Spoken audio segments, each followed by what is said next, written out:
السلام علیکم ورحمۃ اللہ وبرکاتہ۔ سامعین عزیز وقار دست قرآن کے سلسلہ میں آج کا ہمارا سبق سورۃ المائدہ آیت نمبر 51 پر مشتمل ہے۔ اعوذ باللہ من الشیطان الرجیم، بسم اللہ الرحمن الرحیم۔ یا ایہا الذین آمنوا لا تتخذوا الیہود والنصارى اولیاء بعضهم اولیاء بعض ومن یتولہم منکم فإنہ منہم ان اللہ لا یہدی القوم الظالمین۔ اس آیت مبارکہ کا شان نزول کچھ اس طرح سے ہے کہ حضرت عبادہ بن ثابت انصاری اور عبداللہ بن ابی رئیس المنافقین دونوں ہی عہد جہالت میں یہود کے حلیف تھے۔ جب بدر میں مسلمانوں کو فتح نصیب ہوئی تو عبداللہ بن ابی نے بھی اسلام کا اظہار، یعنی اوپر سے زبان سے اس کا اظہار کیا، اور دوسری طرف بنو قینقاع کے یہودی جو تھے تھوڑے ہی دنوں میں ان میں یہ فتنہ برپا ہو گیا، جس پر اب حضرت عبادہ بن ثابت جو ہیں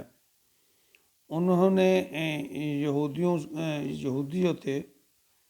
ان سے علیحدگی کا اعلان کر دیا، لیکن عبداللہ بن ابی اس کے برعکس یہودیوں کو بچانے کے لیے ہر ممکن کوشش کرتے رہے۔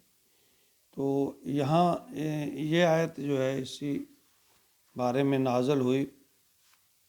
فرمایا یا ایہا الذین آمنو، اے وہ لوگوں جو ایمان لائے ہو، اے ایمان والو، لا تتخذوا الیہود، نہ پکڑو یہود کو، والنصارى اور نہ نصارہ کو، اولیاء اپنے دوست، بعضهم اولیاء و بعض، یہ ایک دوسرے کے دوست ہیں، یعنی تمہارے دوست نہیں ہیں، یہ ایک دوسرے کے دوست ہیں۔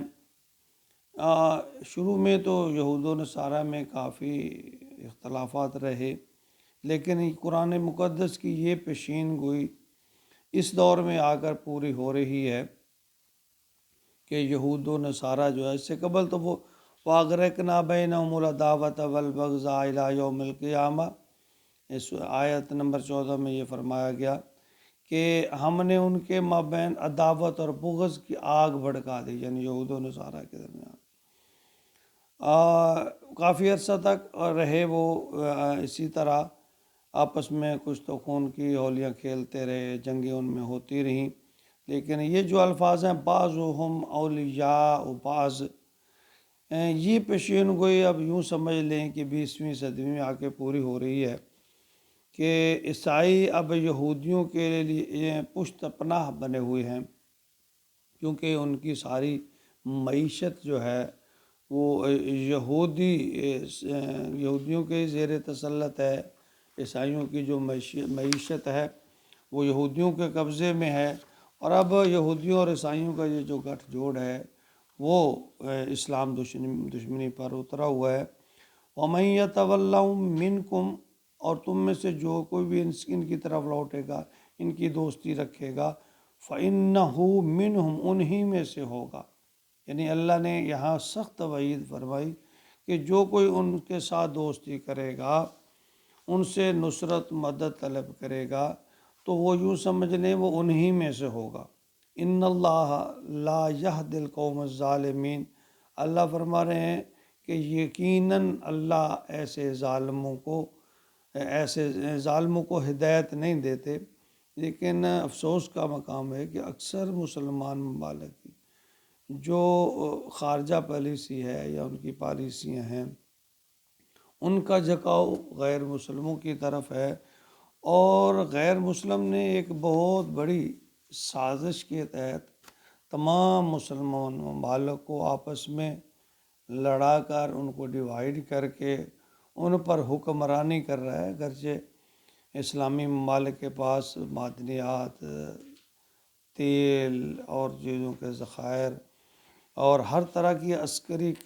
قوت بھی ہے۔ پاکستان ایک اسلامی ریاست اور یعنی ایٹم بم رکھنے والا واحد اسلامی ملک بھی ہے، یعنی ہر طرح کی طاقت ہونے کے باوجود بھی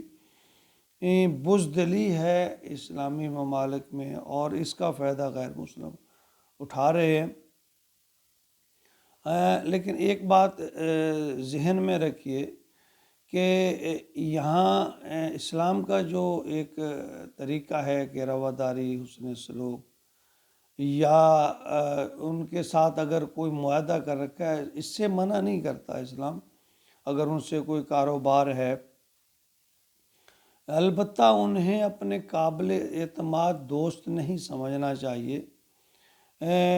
ان یہود و نصارہ کے جو باہمی اختلافات ہیں، اگرچہ ان میں شدت ہے کہیں جگہ پہ، لیکن مذہبی اور گروہی اختلافات اس لیے بھی وہ قابل اعتبار ہمارے لیے دوست نہیں ہے کہ جب بھی انہیں کوئی موقع ملتا ہے تو وہ پھر اکٹھے ہو جاتے ہیں۔ یہ بس یہ ہے کہ ان سے اگر کوئی کاروبار، لین دین، کوئی ایسی ضرورت ہے تو وہ تو کی جا سکتی ہے، لیکن ان سے دوستی جو ہے اسلام نے منع کیا ہے۔ نبی اکرم صلی اللہ علیہ وسلم نے بھی ان سے مختلف قسم کے غیر مسلموں سے، یہود و نصارہ سے معاہدے کیے تھے۔ اسلام یعنی کاروبار سے منع نہیں کرتا، اور ایک رواداری کا جو ایک عنصر ہے اسلام میں، یا اچھے اخلاق کا، وہ ہونا چاہیے، تاکہ اسلام کا جو ایک ہماری روایت ہے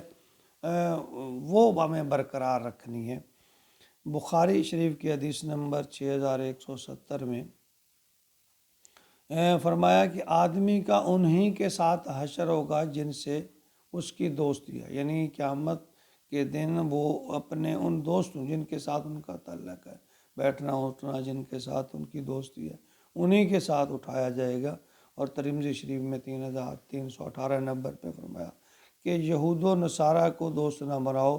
پھر تم انہی میں سے ہو جاؤ گے، یعنی وہ تمہیں اپنے رنگ میں رنگ لیں گے۔ تو اس لیے ہمیں محتاط طریقے سے کوئی کاروبار، کوئی لین دین، کوئی معاہدہ ہے تو اس کو محتاط طریقے سے پورا کر لینا چاہیے، کیونکہ اسلام معاہدے کی بھی پاسداری کی تلقین کرتا ہے، لیکن ان کو اپنے دوست نہیں سمجھنا چاہیے، ان کے ساتھ دوستی کی پینگیں نہیں بڑھانا چاہیے، کیونکہ وہ ہمیشہ سے اسلام کے دشمن رہے ہیں، اور یہودی تو خاص طور پہ سازشی ہیں۔ انہوں نے سازش کے ذریعے پوری مسلم امہ کو تقسیم کر کے رکھا ہوا ہے، اور اپنے زیر نگیں کیا ہوا ہے، سب کو اپنے متبع کیا ہوا ہے۔ اسلامی جذبے کی ضرورت ہے، ایمان کی ضرورت ہے، تاکہ مسلم امہ ان کے چنگل سے نکل سکے۔ اللہ تعالیٰ اچھے اسباب پیدا کر دے کہ مسلم امہ یہود و نصارہ کی جو خباثتیں ہیں، یہ چنگل ہے، ان سے نکل سکے اور اسلام کے اصولوں پر چل سکے۔ آمین۔